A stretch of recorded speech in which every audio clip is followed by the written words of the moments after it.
We are almost ready. It's almost 5:30. I gotta get you up here.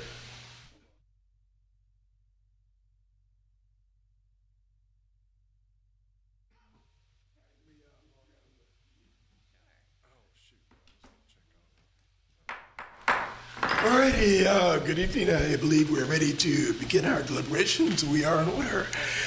Would like to begin with the commissioner reports. But before we do that, wanted to welcome back Mr. Sully Yates. You've been reappointed. We are thrilled to have you back. Ms. Rutger has been reappointed as well. We're happy to have her back. And Mr. Yoder, Danny Yoder. This would be your opportunity if you can just take 3 minutes to introduce yourself to the public, if you like. Sure. Hi, everybody. I'm really happy to be appointed to the Planning Commission. Looking forward to serving the city and the commission in this role. I live with my family on 10th Street Northwest. Been there for a few years, and we kind of lived in Belmont before then. I am a transportation planner by background and experience. So I have studied urban planning, but I've solely focused on transportation in my career. So I'm looking forward to getting more involved with land use.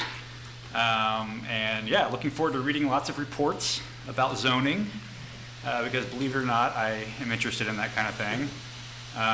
So yeah, looking forward to working with you all. Thank you very much.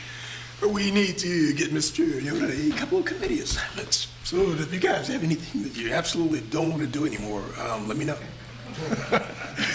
I suspect there isn't much, but you never know. A report from the university. Thank you, Chairman Mitchell. So we are meeting right before the board meets. They're meeting tomorrow through Friday, so there will be sort of news coming out of that. Not so much sort of building related this time around, but I did want to sort of give a couple updates related to sort of land use and some of the projects that are currently underway. And so some of these I've touched on in the past, but I figure I would just give an update. So one that you may start to see transformation as the Karsh Institute of Democracy. So that is along Ivy Road. It is sort of adjacent to the Virginia Guest House, which is the large hotel that sits closer to the parking garage off of Ivy.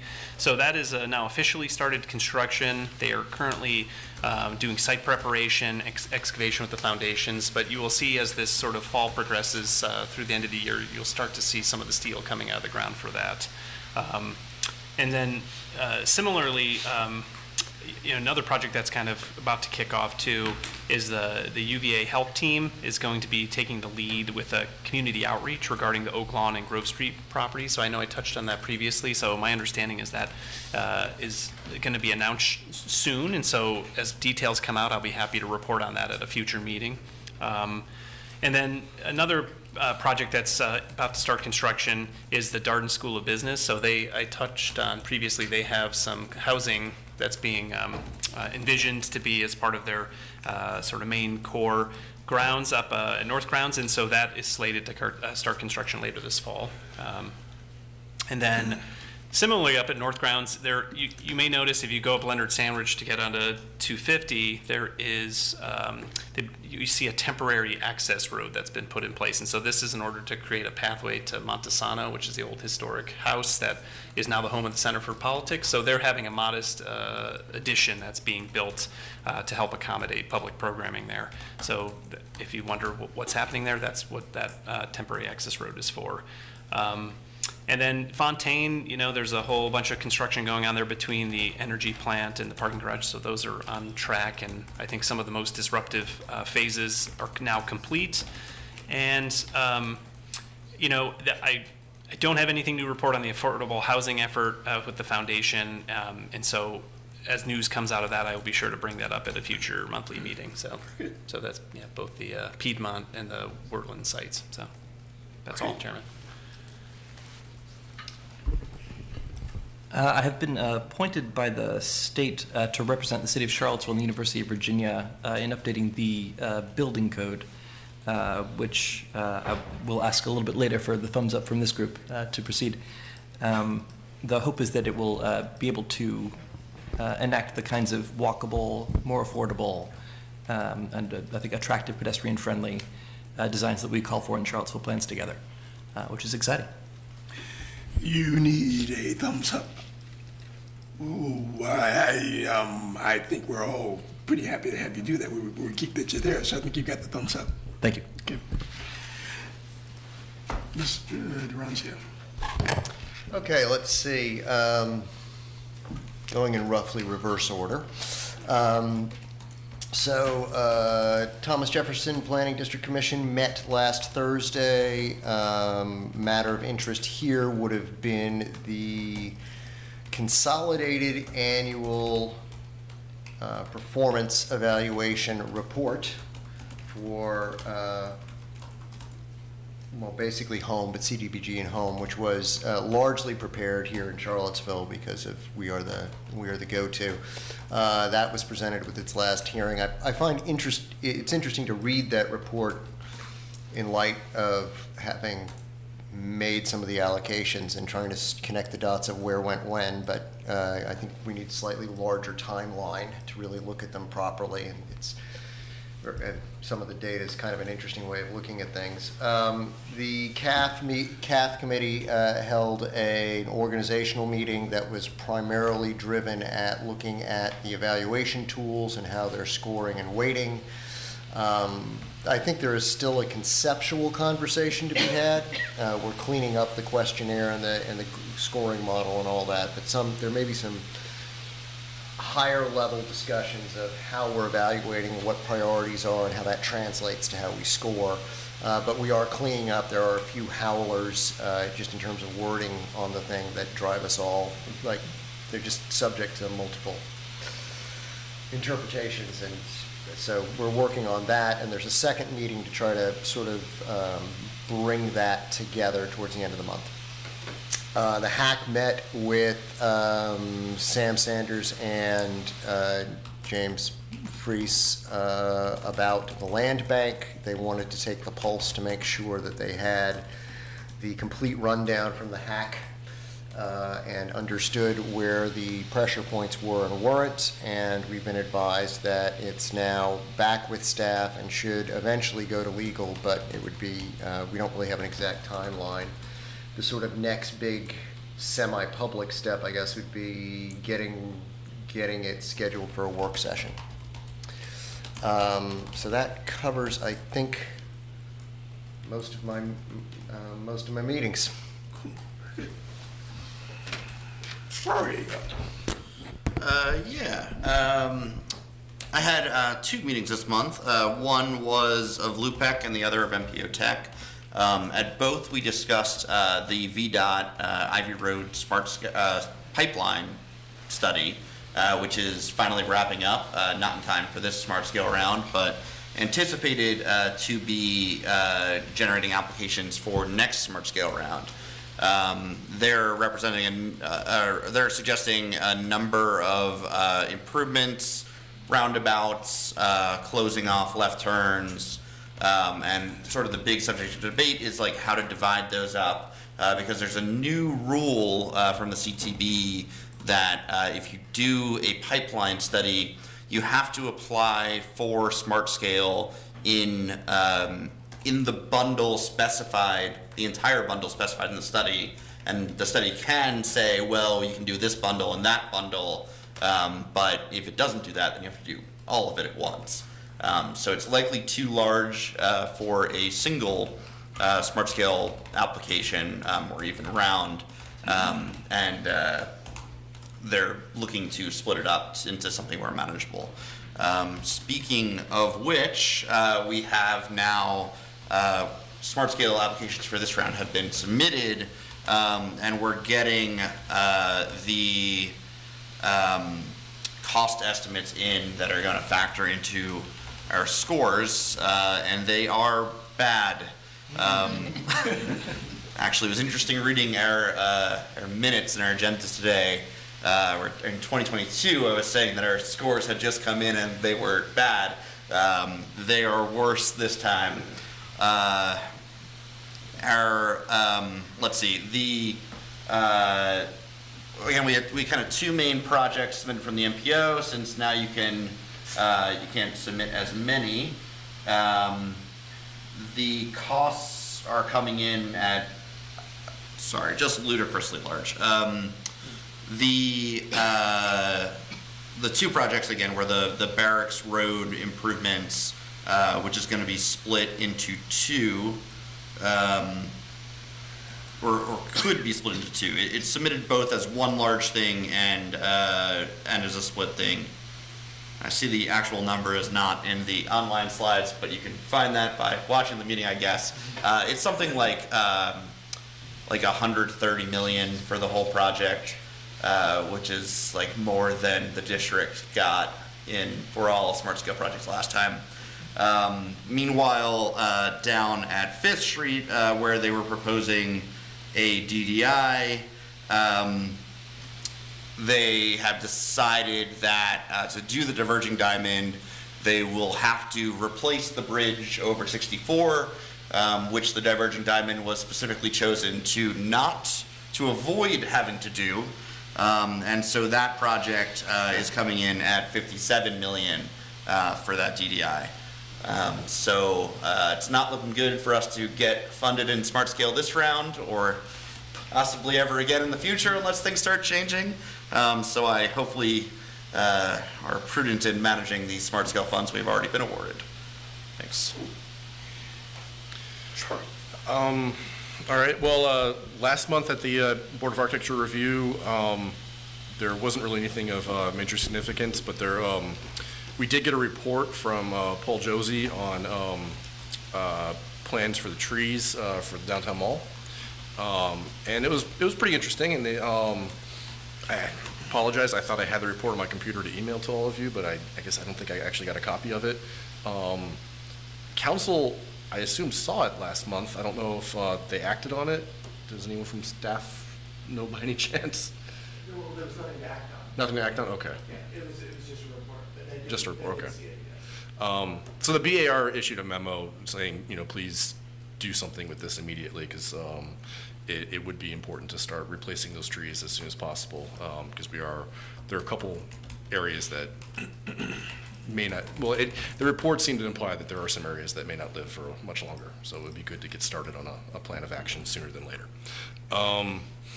Next month, we will have a work session on, as part of our meeting, on furniture and the cafe spaces on the mall. We seem to have become a little bit more lax with everything that's been placed on the mall, so let's try and get an understanding of, is that okay, is it not okay? Do we need to set up some new rules for, what type of fencing can be there, what type of plantings, things like that. So that'll be next month. Very good. Right, I was on the road most of last month, so I didn't make any meetings. But the Parks and Rec group has been very busy, and I think I copied you guys on the Park and Rec master plan that I think they're getting ready to, or have already presented to council. So lots of work going on there, and hopefully we're going to get this right. Ms. Creasy, I'm passing you the virtual gavel All for right. the annual meeting. Okay, so we've moved into the annual meeting, and I'm going to turn the time over to the nominating committee. Well, the nominating committee's meeting, Okay.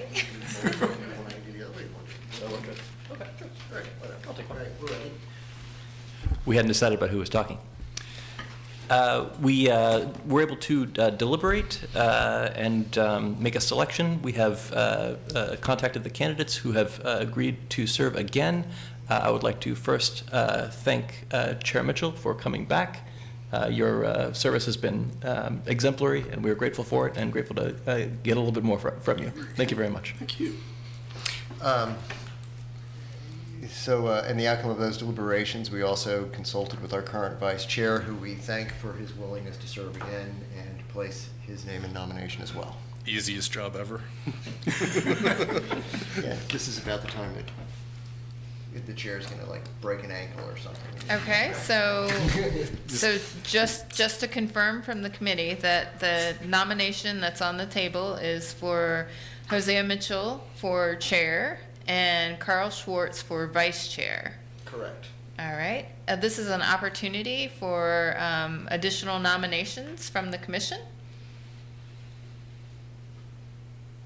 All right, seeing none, this is the opportunity for the election. And I'll go ahead and call it, just because I can. All right, Mr. Solly Yates, Aye. Mr. Durazio, Aye. Mr. Stolzenberg, Aye. Mr. Yoder, Aye. Mr. Schwartz, Yes. and Mr. Mitchell. Yes. All right, we have elected a chair and vice chair, of which I will turn the time back to the chair. I get the gavel back. Yay.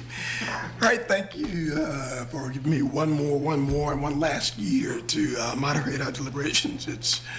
It's been interesting, been fun. We are now ready to turn the ball over to NDS for your presentations. Yes. You want me to go over the work sessions real quick first? All right, let's do that. And then we'll turn it over to Mr. Freese for the next section. All right, so work sessions. We have a work session on the fourth Tuesday, September 24th. We will be talking about the zoning ordinance. We will be talking about 2 or 3 other things, which we will get out to you so you can be thinking about them. Nothing too taxing, so it'll be okay. That'll be here. And then as we're looking down the road, we have our October work session is on the 5th Tuesday. You guys all agreed to that, except Mr. Yoder, but we'll see. I think he'll be able to come. And that is our joint work session with Albemarle County Planning Commission, and that'll be on the Community Resilience Project. So keep those in mind. I will continue to send out kind of our schedule of upcoming work sessions and then things to think about in preparation for those. And that's all I have. So, Mr. Freese. All right, good evening, everyone. So I'm very excited to share that we have a new NDS director. Kelly Brown started with us on Monday. She is in the process of getting grounded in the department and in the city, and I'm going to turn things over to her to introduce herself. there, or? Yes, right behind you. Hello, everyone. Can you hear me okay? Okay, great. Well, it's great to be here. My name is Kelly Brown, and I'm really happy to be with the City of Charlottesville.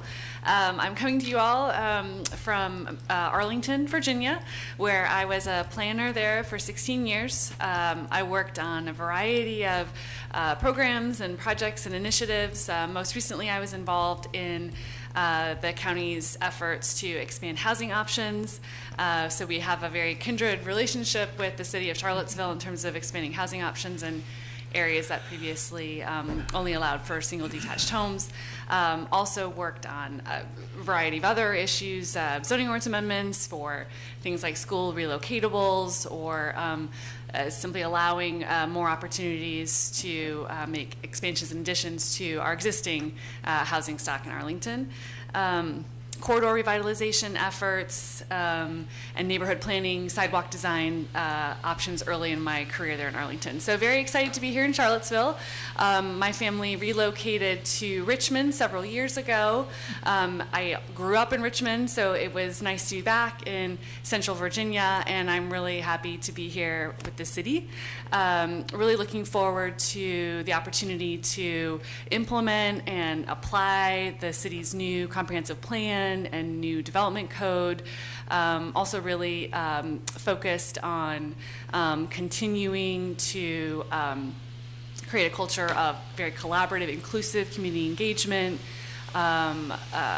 efficient development review, and strong interdepartmental and interagency coordination. So thank you very much for the opportunity to introduce myself. Looking forward to working with all of you, and please feel free to reach out to me if you have any questions or information you want to share with me as I'm getting up to speed. Well, welcome. We are very happy that you're here. I've worked with this group, with this staff, on and off since 2006, and I've watched the staff that we've got grow and mature, and this is definitely the most mature staff that we've had 2006 to 2024, but it is probably the best staff we've had ever, and I think you're blessed. You're walking into a nice spot. So thank you, welcome, and good luck.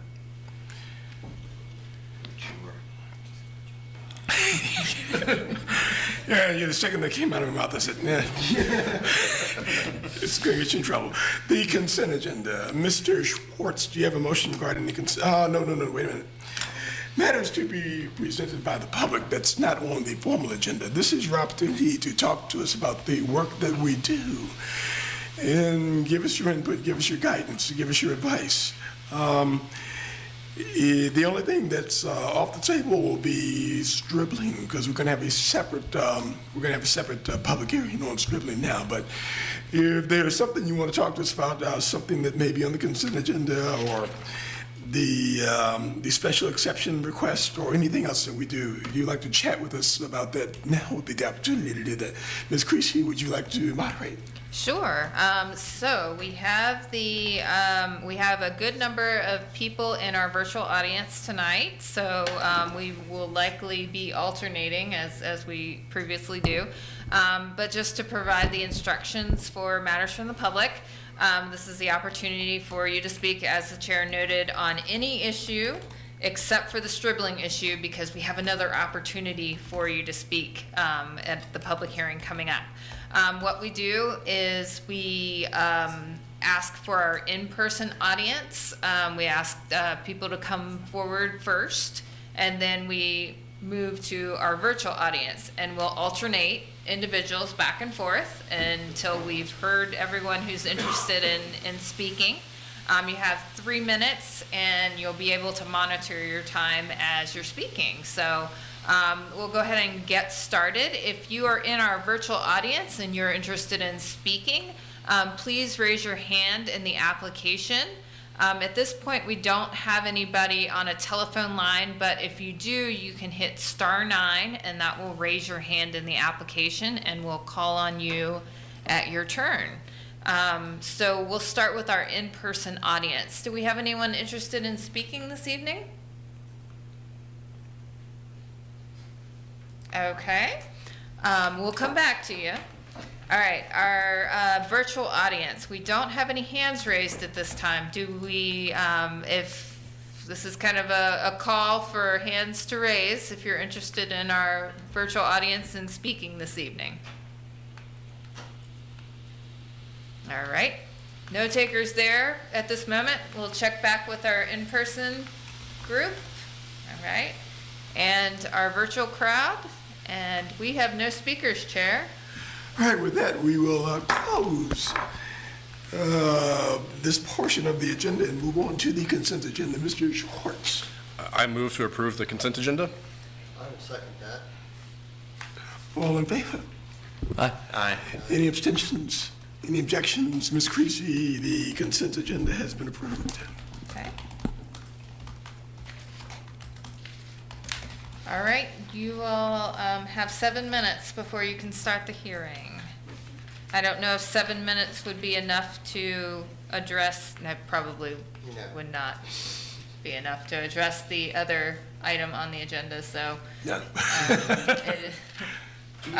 I will note for the public that as we're moving forward, we had on the regular agenda later, we had a notation for the electronic meeting participation policy, and we have pulled that item from the agenda for some additional review, but that will be coming back in a meeting or two. Do we have like an applicant presentation and a staff presentation for that later item?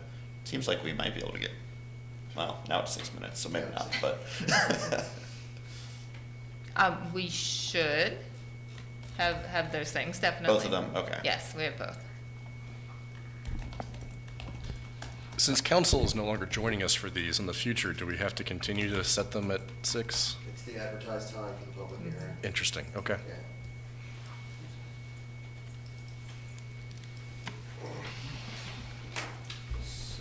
Recess.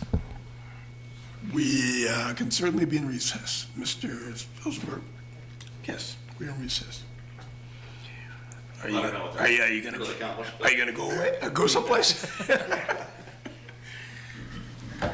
Well, you want to be able to check your email without being scrutinized. Got some Slack messages.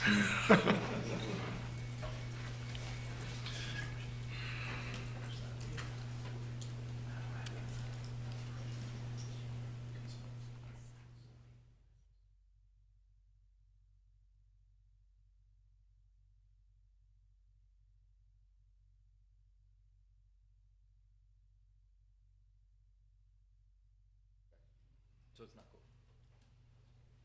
There's a lot going on other Slacks though. Okay. Update people in your software stairs. Depends on the software engineer.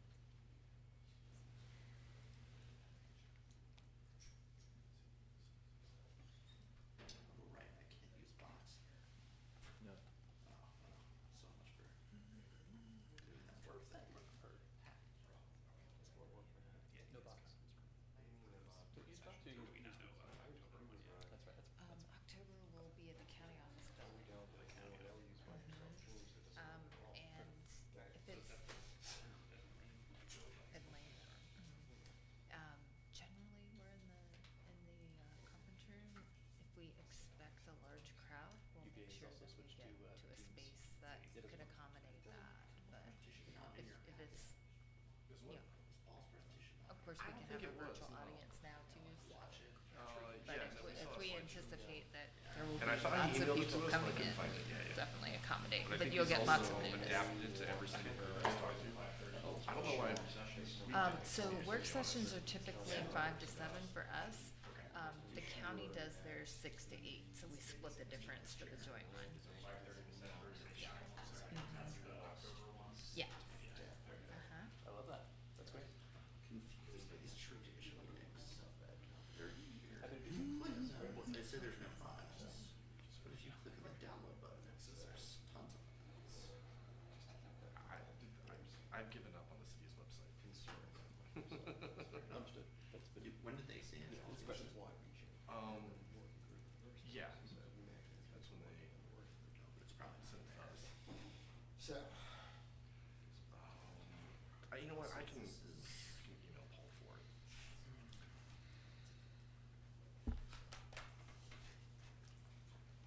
Or it would be in council's agenda, wouldn't it? Have they got it yet? They saw the report. Like a pre-meeting? They would have seen the report at the last meeting. Oh, like last week. I don't know if it was. Second August. Yeah, there you go. it exists.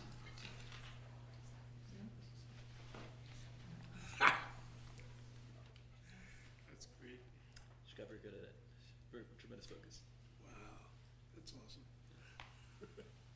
She's going at it. Oh, yeah.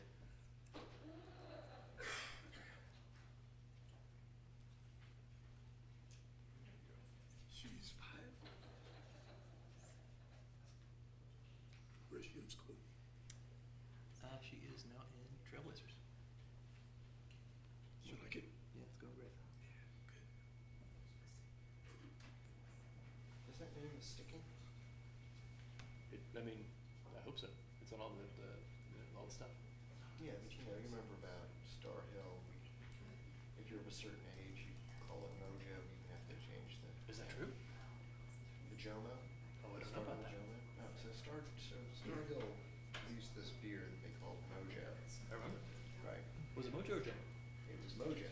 Oh, Until before my time. Yes, until some folks on the Pacific West Coast said, So yo, we have a Mojo. Give us all your money. Ooh.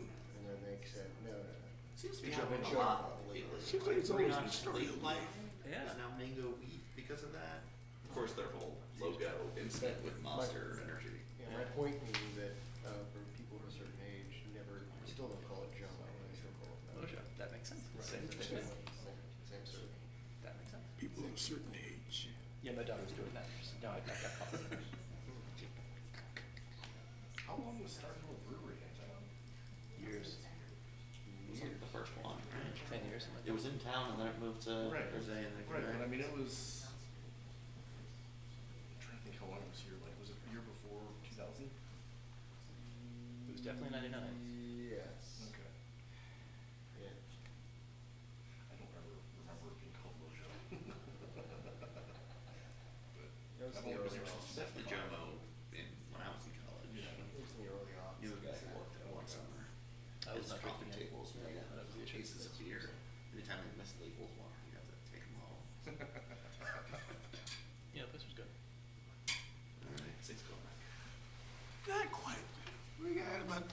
10 seconds. Alrighty. We are back in order, and what are we doing? We are about to have a public hearing, and this is going to be for Stripling. And it is a PUD proffer amendment. Mr. Alfley, I believe you are managing this one. Yes, Chair. Matt Alfley, City Planner, Neighborhood Development Services. Chair, Commission, tonight you'll be holding a public hearing and making a recommendation to City Council on a proffer amendment for proposed residential development at 240 Stribling Avenue. Southern Development, on behalf of the landowner, Belmont Station LLC, has submitted an application to amend the approved proffer statement, which was originally approved by City Council on April 18th, 2022, for 240 Stribling Avenue, the planned unit development. The request is to amend the proffer statement to allow a portion of the required affordable dwelling units to be built within the Flint Hill development, which is currently under construction. The proposed amendment would also lower the required affordability to 50% AMI, area median income, from the current 60% AMI for a minimum of 2 of the required affordable dwelling units. If this request is approved, up to 8 of the required 26 affordable dwelling units at the 240 Stribling Avenue development could be built within the Flint Hill PUD development. The remaining 18 required affordable units would still be built within 240 Stribling. Also, if approved, at least 10.5% of the new units at 240 Stribling will be affordable dwelling units. This concludes staff's report. I'm here to answer any clarifying questions. The applicant is also here to answer questions. They do not have a presentation tonight. And with that, I will turn it over to Planning Commission to ask questions. Any questions for Mr. Alfley? Mr. Joy? No questions here, Chairman. Any?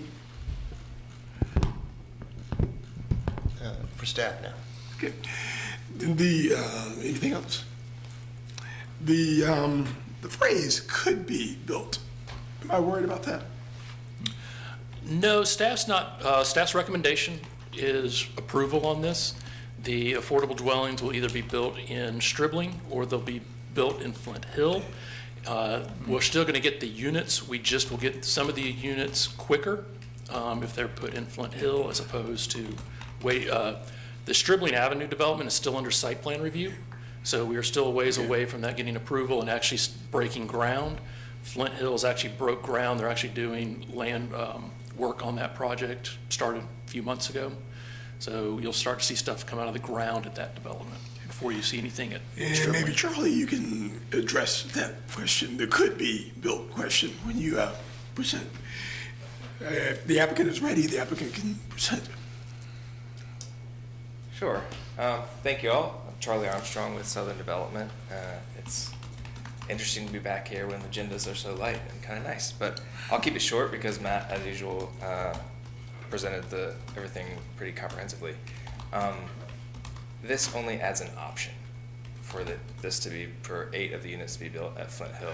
Is the AMI going to be 50% AMI for the 2 units or not? It would, if they are built at Flint Hill. Only if they're built at Flint. Correct. So, so on the AMI piece, what's the provenance of the use of the term very low income household in the change to the proffer? Really, it's just a way to differentiate from low and moderate, which is in the current proffer. That's what HUD uses, that's what 50% AMI is, very low. Actually, low and moderate is the misnomer, because low is 80% for HUD, but very low is 50 for HUD. Yeah, well, it's hardly universal. That's why I asked the use of it. Very true. Lots of folks use it at 30. So then the That's question. extremely low. Yeah, yes. The question, well, the reason I asked that is I find that sometimes these definitions get used in there with unintended consequences of what they're used and what they're really coming to. For example, the more problematic deeply affordable, which actually doesn't actually mean anything. Right. My second question is, why are we doing this? Or why are you doing this? why are we doing it? So it's an opportunity for us to get an obligation satisfied. We're developing Flint Hill right now. we have the opportunity we have space for additional units at Flint Hill. We're not up against the density cap there with our site planning, and it opens up future possibilities for Stribling to do market rate units if we take care of them now. So from the city's point of view and the citizen's point of view, I would say the reason is to get the units sooner and to get a little bit deeper affordability. But for our point of view, it's really just to check some obligations off our list and not have that lingering and hanging over us. Provide you with more maneuvering. Otherwise, it gives you a little more space and maneuvering to do with what you want to do with Stribling a little bit. Certainty is Yes. always better than uncertainty for my business, yes. Right. And sooner is always better than later. 'Cause things don't get cheaper all of a sudden. Things don't get All right, yeah, that's essentially all I had. Kevin? So I remember Flint Hill. It's been a while. My recollection is that on the south side of Flint Hill, there were in the plan 2 notional, 8-unit stacked townhouse buildings, and that the thought at the time was that you'd probably sell both of them to Habitat, and so 8 would be required, but 16 could be built. What happens if we don't approve this? Does Habitat not buy the other building? Either Site. way, we are doing 8 units with Habitat in one of those buildings. Without this, I don't know about the other building. We haven't determined a definite plan. With this, we would contract with Habitat to get both of those to them. Right. Okay. Thanks. Sure. Will the units built at Flint Hill be a different size than the other units? That if they were built at Stribling instead, like would they have the same number of bedrooms if they were built at Flint Hill than if they were built in the Stribling development? I honestly don't know the answer to that. We haven't planned Stribling far enough along to really know. If they are at Flint Hill, they will be Habitat's townhouse condominium product. They're doing something similar, I think, in Southwood right now. I don't know that it's identical, but I think it's pretty close. For Stribling, we have in the site plan a mix of townhomes and multifamily building that could be condos or apartments. And we just haven't designed that at all yet, that building, or those multifamily buildings. Okay, thanks. Michael? No comment. Mr. Schwartz? Anything? No. Mr. Hicks? Only to say thank you for the creativity. Very few people come to us with solutions. Nice to see. Thank you. All right, thank you.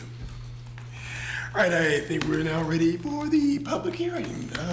So we're now open for a public hearing. Ms. Creasy, will you manage it? Sure.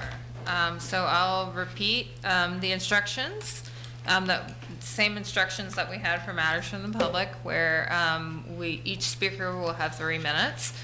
We'll begin with our in-person audience. We'll alternate from there with our virtual audience. We still have a few members of our virtual audience, and we'll alternate until all speakers have had an opportunity to speak.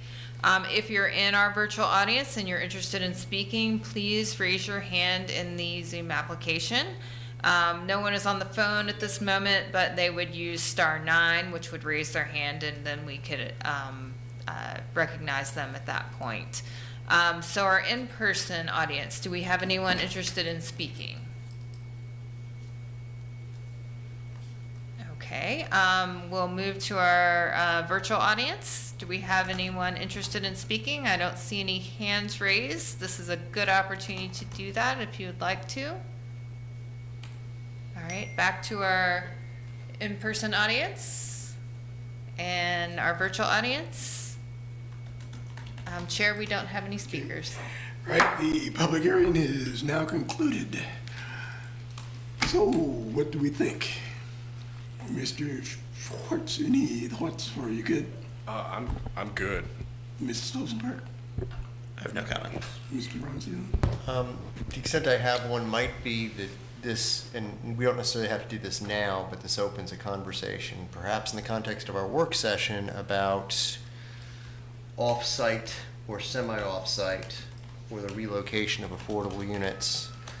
And do we want to have some thought, further thought, on how that process might work or not work? And That'd be a good add to. yeah, just to, because, I mean, this one seems, extraordinarily straightforward and simple, and we've got one set of players, but what if we don't at some future time? So I think it might be worthwhile to sort of reserve a little bandwidth for that conversation. Happy, thank you. No comment. Right, what would we like to do with this? Is there a motion?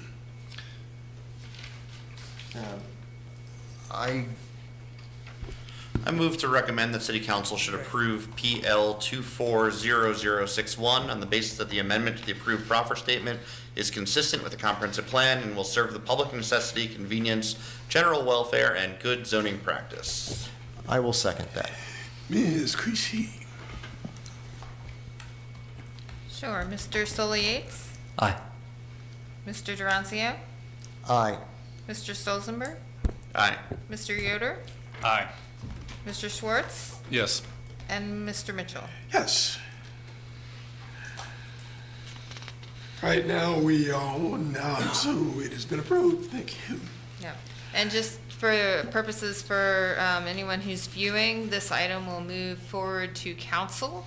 At this point, we're predicting early October, but please stay tuned and contact us if you're interested in continuing through the process for that application, so we can make sure to inform you of that information.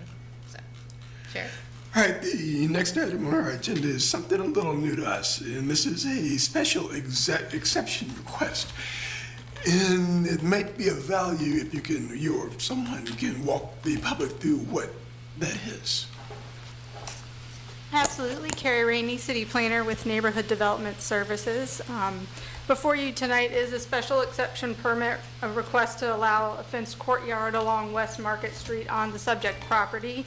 A special exception permit is one of the new relief processes allowed through the new development code that was made effective in February. Our other new relief process outlined in the code is considered the administrative modification, which generally allows the administrator to make changes up to 15% to physical dimensional standards. The development code continues to allow our previously permitted relief options, including our special use permit, our critical slope, now called special exceptions, and our variances from the Board of Zoning Appeals. One update to note is that special use permits are no longer an avenue for additional building height and apply only to specific uses.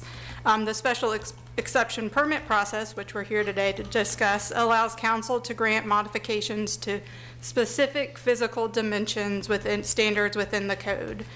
These permits cannot be granted for additional building height, additional dwelling units per lot, or for development bonus standards.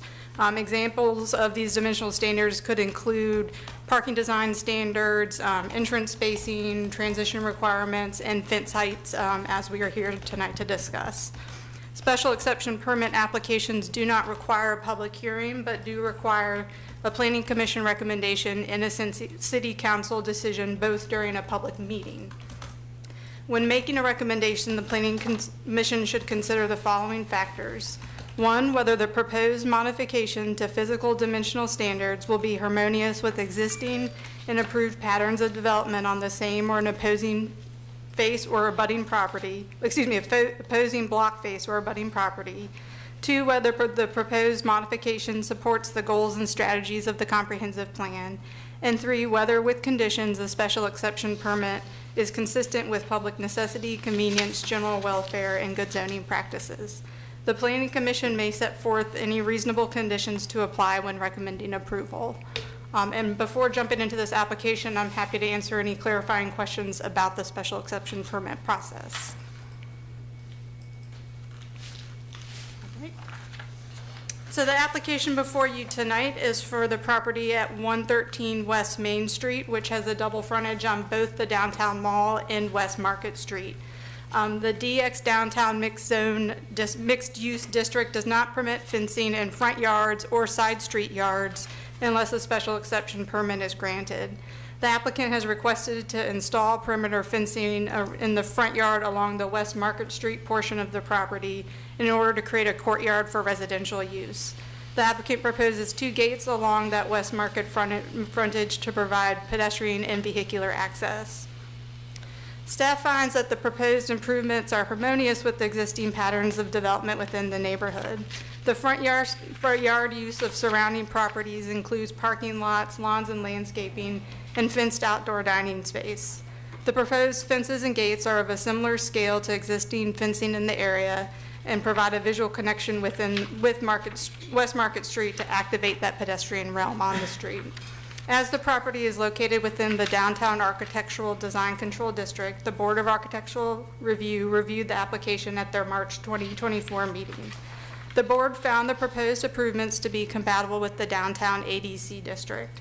The board provided a certificate of appropriateness with the condition that the wood planks are either painted or have an opaque stain, with the color to be approved by the preservation planner, Jeff Werner. The future land use plan of the 2021 comprehensive plan designates the subject property and surrounding properties as downtown core, which is a primary central mixed-use activity hub for the city. The proposed fences and gates will allow the creation of a resident courtyard adjacent to and visible from the West Market Street corridor, which will increase activation and pedestrian interest in the corridor in line with the goals of the downtown core. Several goals of the comprehensive plan also speak to a desire for context-sensitive redevelopment. The Board of Architectural Review has confirmed the proposed fences and gates are compatible with the downtown ADC district, and therefore staff finds the proposed improvements support the goals and strategies of the comprehensive plan. As the application aligns with the comprehensive plan and provides outdoor amenity space for residents and street activation for the West Market Street corridor, staff finds that granting the special exception permit is consistent with good zoning practice and general public welfare and recommends approval of the permit.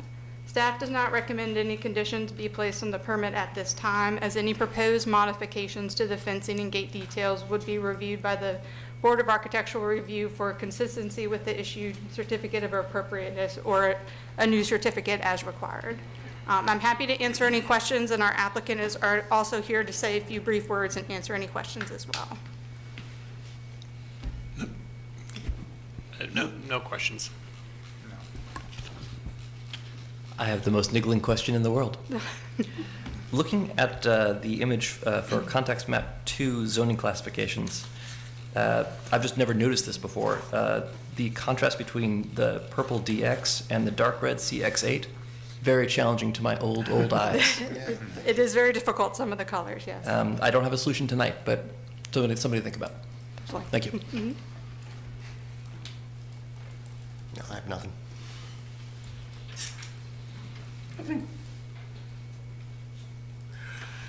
So I believe you answered the question, but you do not mention the wood planks condition that the bar was imposing, or the bar was asking for the wood planking, the treatment of the wood planks. Yes, And I guess the reason you don't do that is because the bar is going to have a chance to look at this again to make certain that it's. so what the bar did earlier in May of this year was say that the preservation planner, Jeff Werner, could actually confirm the color choice of the wood as an administrative process to follow up on their certificate of appropriateness. Okay. Cool. We couldn't say impose a condition that it should be natural wood looking. I think that might be beyond the bounds of a reasonable condition, perhaps. Right. So what would we like to do with this? We have an applicant presentation. Thank you. Hi, I'm Adrienne Strong with the Gaines Group, here to represent my client. I don't really have anything formal prepared. This is my first Planning Commission meeting, so I didn't want to come unprepared.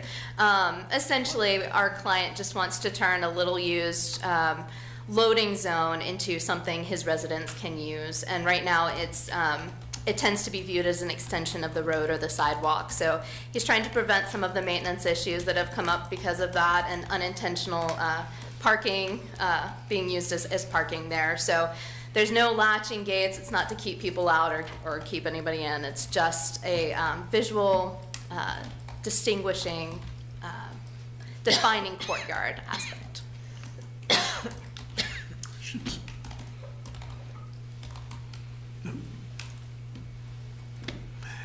So, once again, what would we like to do with this? I can make a motion. That would be wonderful. I move to recommend approval of this application for a special exception permit in the DX Downtown Mixed Use Zone at 113 West Main Street to permit installation of fences and gates. I'll second that. All right, Ms. Christie, I was like, can I get my thing in there before we? you want to get your zero in there?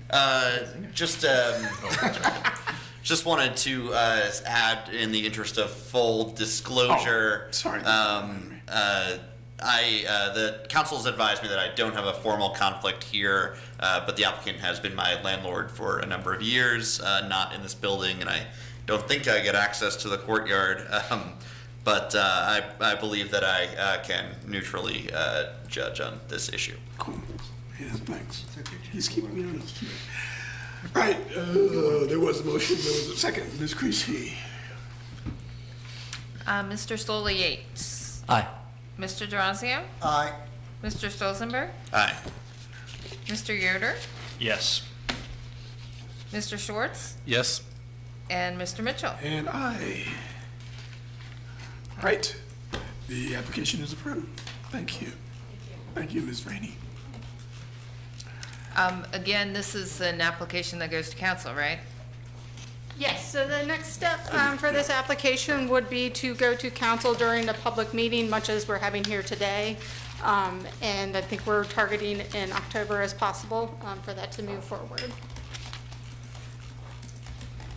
Cool.